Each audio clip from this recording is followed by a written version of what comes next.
Magandang araw po. Narito na po ang magiging lagay ng panahon ngayong araw ng Huwebes, October 2, 2025.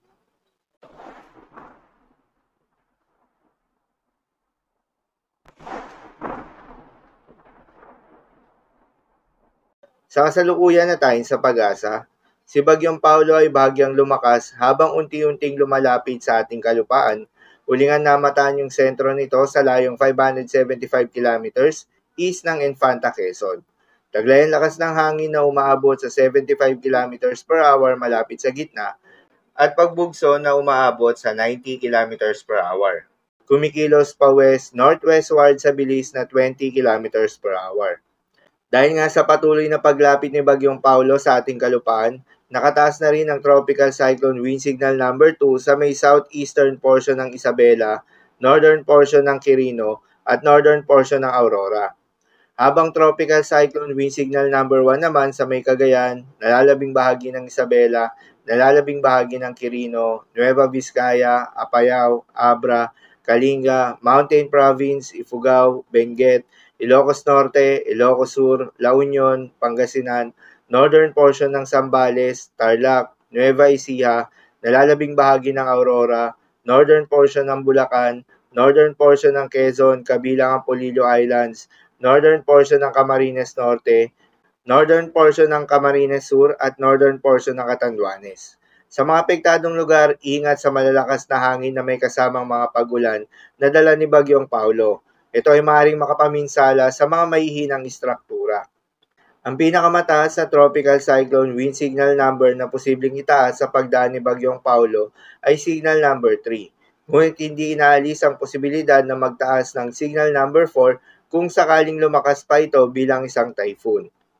Para naman sa magiging lakas sa track nitong si Bagyong Paulo, inaasahan na magla-landfall ito sa may Isabela o Northern Aurora bukas ng umaga.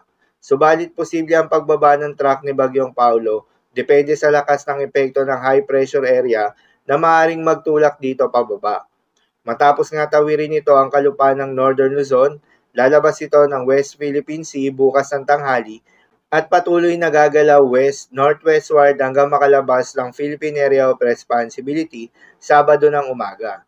Inaasahan rin na lalakas pa ito mamayang gabi bilang severe tropical storm habang ito ay nasa Philippine Sea. Hindi inaalis ang posibilidad na mas lumakas pa bilang isang typhoon bago ito maglandfall. Asahan rin ang muling paglakas nito matapos tawirin ang ating kalupaan. Paalala pa rin po palagi na ang mga nasabing forecast ay posible pa rin na magbago. Kaya naman patuloy lamang na magantabay sa mga update nating ilalabas, lalo na ng pag-asa.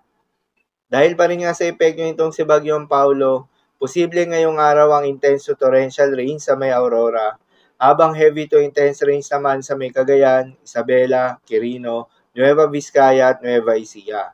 Moderate to heavy rains naman sa may Apayao, Kalinga, Mountain Province, Ifugao, Benguet, Pangasinan, Tarlac, Pampanga, Bulacan, Rizal, Quezon, Camarines Norte, Camarines Sur, Catanduanes, Albay at Sorsogon. Sa mga apektadong lugar, ingat sa mga posibleng banta ng pagbaha at pagguho ng lupa. Para naman sa magiging lagay ng mga dagat baybayin, ayon sa pag-asa ay meron tayong storm surge warning. 1 hanggang 2 metro ng daluyong ang posibleng maranasan sa may Ilocos Norte, Aurora, Cagayan, Isabela, Quezon, Camarines Norte, Camarines Sur at Catanduanes. Payo ng pag-asa ay huwag mo nang pumalaot yung mga kababayan nating mangingisda at yung may mga maliliit na sasakyang pandagat dahil inaasahan yung maalon hanggang sa napakalon na karagatan. So yun lamang po para sa lagay ng panahon ngayong araw ng Huwebes. Keep safe everyone.